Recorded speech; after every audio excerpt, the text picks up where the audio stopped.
नमस्कार, मी रेश्मा म्हणजेच पद्मजा तुम्हा सर्वांचं मनापासून स्वागत करते रेश्माज रेसिपीजमध्ये। अतिशय चमचमीत आणि पटकन अशी खिम्याची रेसिपी, खिमा पाव रेसिपी आपण बघतो आहोत। चला तर सुरुवात करूया आजच्या रेसिपीला। 1 किलो चिकन खिमा मी असा स्वच्छ धुवून घेतला आहे। आता यामध्ये मी 2 टेबलस्पून दही, 1 टेबलस्पून मी आले लसूण पेस्ट आणि 1 टीस्पून हळद टाकलेले आहे। हे सगळं जे आहे ते व्यवस्थित असं मिक्स करून घेणार आहे चिकनला। आणि हे आपली बाकीची तयारी होईपर्यंत अर्धा तासासाठी किंवा 20 मिनिटांसाठी आपण साईडला ठेवून देणार आहोत।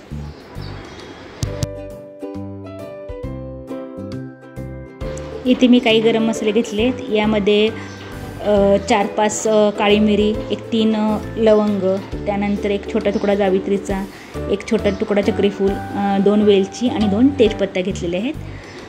आता इथे एका कढईमध्ये मी 4 ते 5 टेबलस्पून तेल टाकलेलं आहे आणि तेल असं हे गरम झाल्यानंतर यात जो आपण खडा मसाला घेतला होता तो सगळा टाकलेला आहे आणि हा छान मी व्यवस्थित तडतडू देणार आहे। याचा मसाल्याचा टेस्ट ही उतरली पाहिजे या तेलात। आणि त्यानंतर मी यात 1 टीस्पून ही जिरे टाकलेले आहे आणि 4 ते 5 मीडियम साईजचे कांदे जे होते ते अगदी मी फाईन चॉप करून घेतलेले आहेत। अगदी बारीक कट करून घेऊन मी हे असे कांदे टाकलेले आहेत त्यात आणि कांदा छान असा परतून घेणार आहे।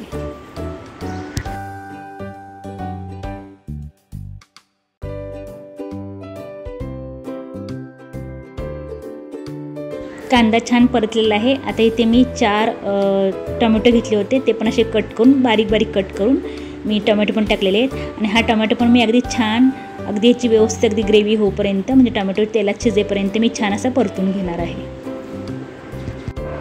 टोमॅटो परतत असतानाच मी यात 1 टीस्पून आले लसूण पेस्ट टाकलेली आहे आणि ही पण छान परतून घेणार आहे। आता यात आपण कोरडे मसाले टाकणार आहोत। तर कोरड्या मसाल्यांमध्ये इथे मी 3 टीस्पून ही साधी मिरची पावडर घेतलेली आहे, थोडीशी स्पायसी। 3 टीस्पून मी काश्मीरी मिरची पावडर घेतलेली आहे, 2 टीस्पून मी धने पावडर घेतलेली आहे, 1 टीस्पून मी जिरे पावडर घेतलेली आहे, 1 टीस्पून मी चिकन मसाला घेतलेला आहे, हाफ टीस्पून मी गरम मसाला घेतलेला आहे, 1 टीस्पून मी कसुरी मेथी घेतलेली आहे, हाफ टीस्पून मी हळद घेतलेली आहे आणि 2 टीस्पून मी मीठ घेतलेलं आहे। मीठ हे तुम्ही चवीनुसार टाका। आता हे सगळे मसाले जे आहेत ते आपण ह्या कांदा टोमॅटोमध्ये टाकणार आहोत आणि हे छान असं हे कोरडे मसाले जे आहेत ते 1 ते 2 मिनटं मी छान असं परतून घेणार आहे।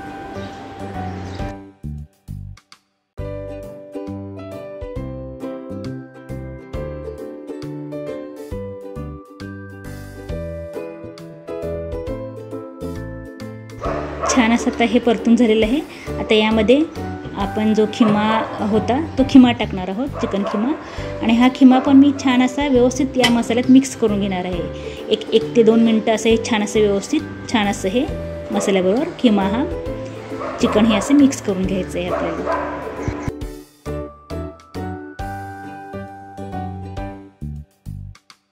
छान मिक्स केल्यानंतर आता याच्यावर हे झाकण ठेवायचं आहे आणि लो फ्लेमवर छान असा आपला हा खिमा जो आहे, चिकन जे आहे हे शिजवून घ्यायचं आहे।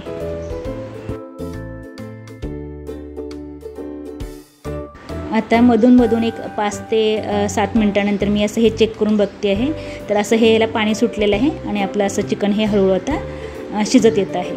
तेव्हा असं हे मधून चेक करून तुम्ही हे चिकन शिजेपर्यंत असं छान असं हे मिक्स करून मधून चेक करून हा आपला जो खिमा आहे तो व्यवस्थित शिजवून घ्यायचा आहे।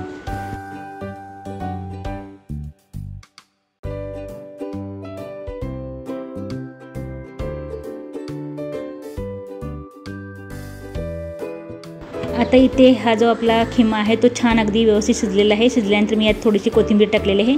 आता तुमच्या लक्षात येईल की इथे थोडंसं हा जो खिमा याला रस आहे, म्हणजे यात थोडंसं ग्रेव्ही आहे, पाणी आहे यात असं वाटतं। जर तुम्हाला एवढा रस नको असेल तर तुम्ही हा जे याला जो सुटलेली ग्रेव्ही आहे ते तुम्ही आटवून घेऊ शकता, जसं तुम्हाला हवा आहे। म्हणजे जसं कोरडा पाहिजे आहे किंवा थोडासा ओलसर जर तुम्हाला खिमा पाहिजे असेल तर तुम्ही एवढं पाणी ठेवू शकताय, किंवा हे अगदी तुम्ही आटवून हे पाणी अगदी हा कोरडा पण खिमा तुम्ही बनवून घेऊ शकता।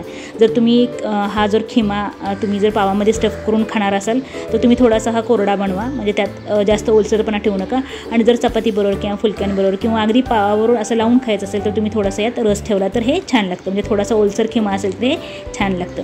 तर अशा पद्धतीने आपला मस्त असा चमचमीत अगदी झटपट आणि एकदम उत्तम असा चवीचा एकदम अतिशय टेस्टी असा चमचमीत खिमा तयार झालेला आहे.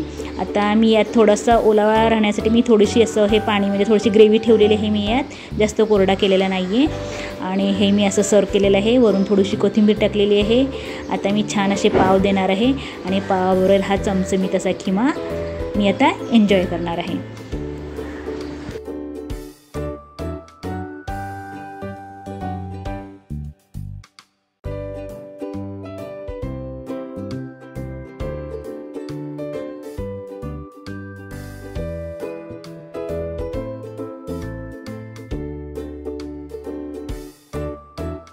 जर पावावर लावून तुम्हाला खिमा खायचा नसेल तर तुम्ही असा हा जो पाव आहे त्याच्या असे मधून असं कट करून त्याच्यामध्ये हा खिमा जो आहे तो स्टफ करून त्याच्यावर कोथिंबीर कांदा टाकून पण तुम्ही असा पण खायला घेऊ शकता. तर अशी ही माझी पटकन होणारी अगदी चमचमीत आणि चटपटीत अशी खिम्याची रेसिपी जर तुम्हाला आवडली असेल तर माझी ही रेसिपी लाईक आणि शेअर नक्की करा.